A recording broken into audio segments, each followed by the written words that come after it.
दोस्तों, आज का ये वीडियो हमारा न्यूबॉर्न बेबीज़ के बारे में है। जो पैदाइश से लेके 4 महीने तक जो बच्चे होते हैं, जिनके अंदर अक्सर ये पाया जाता है कि वो रात में जागते हैं और दिन में जो है सोते हैं।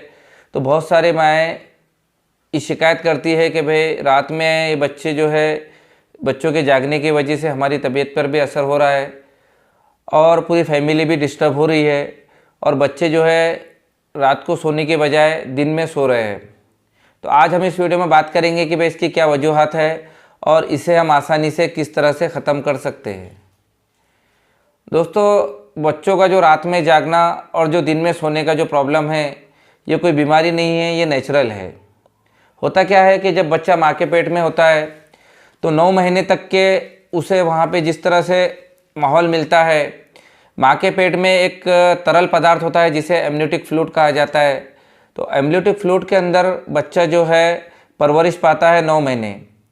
तो उस 9 महीने के दरमियान बच्चे की माँ अपने घर में जो भी काम करती है, टहलना, काम करना, झुकना, और उसका जो दिनचर्या होता है, जो डेली रूटीन होता है, तो उसके अंदर एमनियोटिक फ्लूइड के अंदर बच्चा जो है एक झूले की तरह झूलता रहता है और दिन भर जो है बच्चा वो माँ के पेट में खेलता रहता है।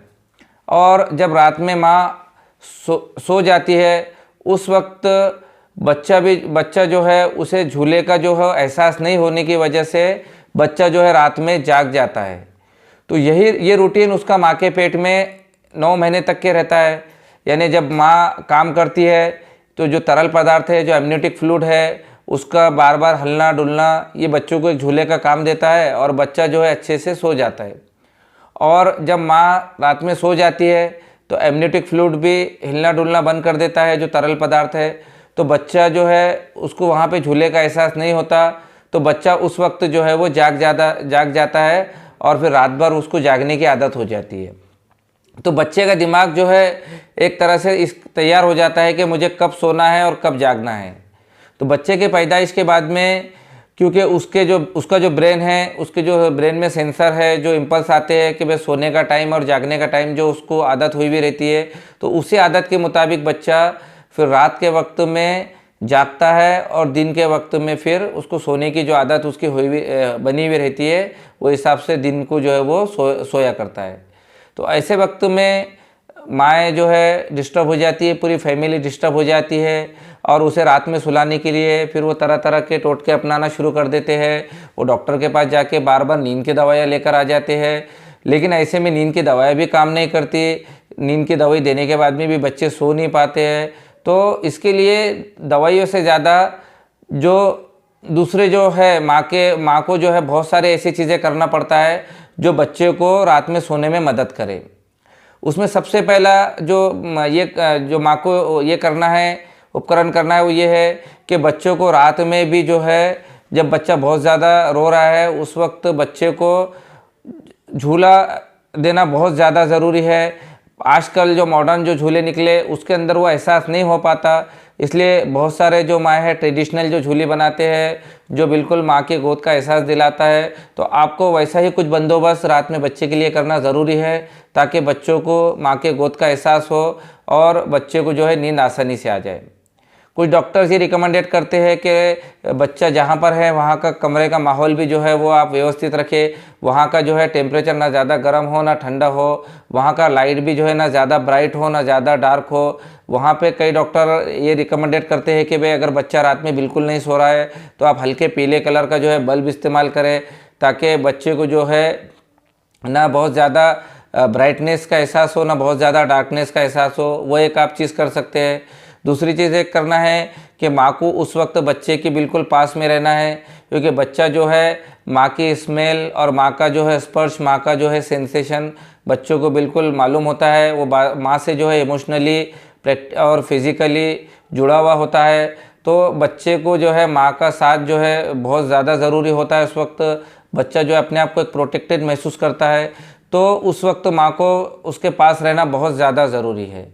दूसरी चीज़ ये है कि बहुत सारे डॉक्टर्स और प्रैक्टिकली भी ऐसा देखा गया है कि अगर माँ उस वक्त में बच्चों को जिस तरह से माँ के पेट में वो बच्चे को झूले का एहसास होता था, अगर उसी वक्त अगर माँ जो है रात के वक्त में भी उसी तरह अगर बच्चे को गोद में लेकर अगर हाथों से ही अगर बार बार आराम आराम से अगर उसको झूले के जैसा एहसास कराए तो भी बच्चे को नींद आ सकती है और बच्चा सो जाता है। तो ऐसे बहुत सारे जो है इसका इलाज जो है एक माँ खुद ही बहुत अच्छा कर सकती है। दवाइयों पे निर्भर ना रहते हुए आप जो है बच्चे के लिए ऐसे खुशगवार माहौल बनाएं। धीरे धीरे उसकी आदत जो है रात में सोने की बनाना ज़रूरी है और उसके लिए दवाइयों से ज़्यादा आपका प्रैक्टिकल ही जो है उसको उसमें मदद करेगा। और एक काम ये करना है कि दिन में जब बच्चा सो रहा है तो बार बार आपको उसकी नींद इंटरप्ट करना है, ना बार बार उसकी नींद डिस्टर्ब करना है ताकि उसको रात को नींद सुकून से आए। चाहे आप वो बार बार उसको फीडिंग कराएं, बार बार आप उसके जो है नेपी चेंज करने के बहाने से उसको उठाए, किसी न किसी बहाने से बच्चे को बार बार दिन में उठाते रहे ताकि दिन में उसकी नींद डिस्टर्ब हो और रात में उसको सुकून की नींद लगे। तो कई लोग जो है बच्चा जब रात में सोता है तो उसे बीमारी समझ बैठते हैं, बहुत ज़्यादा वरी होते हैं, बहुत ज़्यादा परेशान होते हैं, तरह तरह के टोटके आजमाते हैं। कई लोग तो यहाँ तक सुनने में आता है कि अपने बच्चों को अफीम तक खिला देते हैं। तो ऐसी गलती ना करें। ज़्यादा नींद की दवाइयों से बच्चे के ब्रेन पे जो है बहुत ख़राब असर हो सकता है। उसका जो है मेमोरी जो है कम हो सकती है, ब्रेन से रिलेटेड बहुत ज़्यादा प्रॉब्लम हो सकते हैं। इसलिए आप थोड़ी देर की परेशानी दूर करने के लिए मुस्तकिल तौर पर अपने बच्चों को इस दवा का आदी ना बनाएं, बल्कि माहौल ही थोड़ा सा बदलते हुए थोड़ी सी मेहनत करके जो है बच्चे के धीरे धीरे रात में जो है सोने की आदत डालें। और दिन इस तरह से अगर आप करते हैं तो बिल्कुल बच्चा जो है धीरे धीरे इस आदत को भी अपना लेगा। उसका ब्रेन इस चीज़ को एक्सेप्ट कर लेगा कि मुझे कब सोना है और कब जागना है। दोस्तों, आज हमने बच्चे के सोने के जो टाइम टेबल है उसको कैसे चेंज किया जाए और उसके क्या वजूहत हो सकती है इसके बारे में बात करें। अगर इससे रिलेटेड कुछ भी क्यूरीज हो तो हमारा व्हाट्सअप नंबर है, आप ज़रूर कॉल करें। और हमारा जो अगर वीडियो अच्छा लगे तो इसे शेयर ज़रूर कीजिए और हमारा चैनल डॉक्टर जिब्राइल वाशिम इसे ज़रूर सब्सक्राइब कीजिए ताकि हमारा हर नया वीडियो आप तक जल्द से जल्द पहुंच सके। Thank you, bye.